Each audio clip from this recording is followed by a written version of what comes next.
Alors salut à toi mon cher ami, sois le bienvenu dans une nouvelle vidéo. On enchaîne un petit peu la cadence, hein, si tu veux, voilà, hein, c'est l'occasion de... Alors là je me détends un petit peu, là si tu veux je suis un petit plus serein, là, un petit peu plus serein, et donc voilà, putain j'ai voulu... Alors voilà, donc là on est un peu plus cool, là si tu veux aujourd'hui, parce que bon j'ai pas mal travaillé, et donc je vais te parler d'un truc aujourd'hui qui est très important là aussi, c'est vraiment de se dire, est-ce qu'il faut à un moment donné savoir quitter? Savoir quitter, alors quand je dis savoir quitter, c'est que parfois tu vas t'apercevoir que quand tu commercialises des offres, eh bien à un moment donné, il peut y avoir différents facteurs qui font que tu commences à avoir un doute. Et donc je voulais t'en parler dans cette vidéo parce que c'est vraiment quelque chose qui m'est arrivé plusieurs fois en commercialisant des produits, c'est qu'au début, tout se passe très bien, ça fonctionne bien, tu es content, tu as pas mal de ventes, etc. Et puis à un moment donné, boum, il apparaît des offres concurrentes. Alors une première, une deuxième, une troisième, puis boum, encore 3, 4, etc., etc. Et puis d'un coup, tu as un fournisseur, un revendeur, pardon, qui commence à baisser les prix. Et donc du coup, toi, eh bien du coup, tu as ton volume de vente qui commence à descendre. Bon, bref. Donc à un moment donné, j'ai envie de te dire une chose, il faut que tu sois prêt dans ton business à savoir parfois quitter l'aventure. Alors, pas quitter l'aventure définitivement, mais parfois te séparer de certains produits qui deviennent beaucoup plus problématiques à commercialiser qu'au départ. C'est pour ça que j'ai envie de te dire qu'il n'y a rien qui était acquis dans ce type de business, comme un petit peu dans la vie. Je te parle tout le temps, je te compare souvent le business à la vie et je te dis souvent que si tu veux, il n'y a rien qui est linéaire dans la vie. Et c'est vraiment quelque chose qu'il faut que tu comprennes parce que parfois, à un moment donné, quand tu es plus capable de gagner suffisamment ta vie sur un produit, eh bien, il vaut mieux arrêter de le commercialiser. Ça, c'est vraiment quelque chose sur lequel, alors oui, tu as fait beaucoup d'efforts. Hein, je conçois que rentrer un bon produit, c'est vraiment quelque chose qui demande effort et temps. Mais parfois, alors ça prend du temps, ça ne va pas se faire du jour au lendemain. Mais à un moment donné, quand le ratio investissement, temps de travail, gain, il devient vraiment compliqué, eh bien, il faut que tu saches passer à autre chose.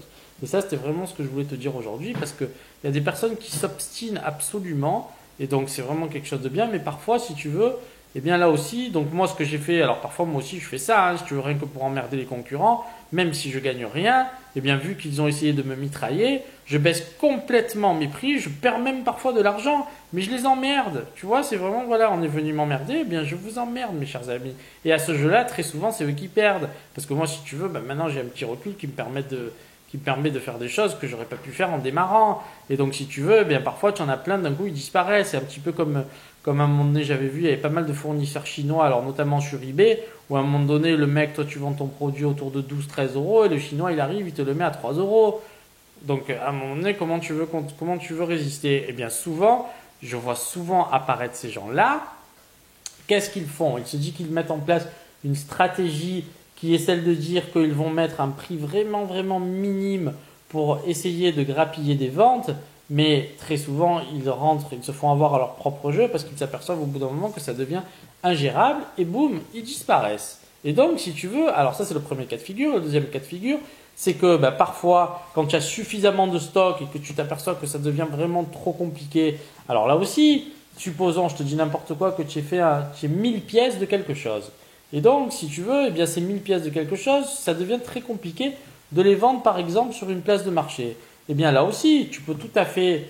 Il y a tellement de possibilités, je t'en donne quelques-unes, mais si tu veux, il faut vraiment que tu aies utilisé toutes les possibilités qui sont en toi avant de pouvoir te dire j'ai échoué complètement. Et donc, si tu veux, si demain ça se vend plus sur Amazon, eh bien, qu'est-ce qui t'empêcherait, par exemple, de récupérer tout ce stock et d'essayer de trouver un soldeur? Les soldeurs, ce sont des gens qui, par exemple, rachètent des lots de produits et boum, et ben d'un coup, ça te permet de t'en débarrasser. Ou qu'est-ce qui t'empêcherait de les vendre à prix coûtant, même si tu gagnes zéro, pour là aussi écouler tout ton stock? Ou alors tu peux faire ça temporairement, juste pour mettre à mal ton concurrent qui lui est nouveau et essaye de se faire une place au soleil. Et une fois qu'il va s'apercevoir qu'il ne gagne rien du tout, il va disparaître. Et toi, boum, tu te remets à flot et tu recommences à augmenter tes prix. Donc si tu veux, il y a vraiment différentes stratégies à avoir, mais globalement, j'ai envie de te dire que c'est pour ça que là aussi, petit Lahu, je te dis toujours, fais attention quand tu commandes des quantités. Alors si tu as un volume très important, à un moment donné, eh bien, si tu as, je te dis n'importe quoi, mais si tu passes 1000 pièces par mois et qu'à un moment donné, tu commences à rentrer 4 ou 5000 pièces, et qu'à un moment donné, si pendant un an ou deux, tu as gagné suffisamment ta vie et qu'à un moment donné, les 1000 ou 2000 de pièces, elles se vendent plus, bon, ben, ça fait partie du jeu. Si tu veux, moi, il m'est arrivé parfois d'avoir 3 ou 4 000 euros de stock, et ben, c'est perdu. Bon, ben, voilà, mais globalement, je veux dire, ben, j'ai eu cette activité qui a fonctionné pendant un moment et qui me permet de me dire que bon, et bien voilà, c'est un petit peu comme tout, c'est comme le commerçant du coin. Et bien si à un moment donné, ben, le centre-ville est en travaux pendant 2 ou 3 ans, que d'un coup on te met en place un tramway, et bien qu'est-ce que tu fais? Et bien quand tu as fait un crédit sur un fonds de commerce de plusieurs années, et bien je te garantis que l'enjeu financier il est complètement différent que ce que tu peux faire avec ton petit stock.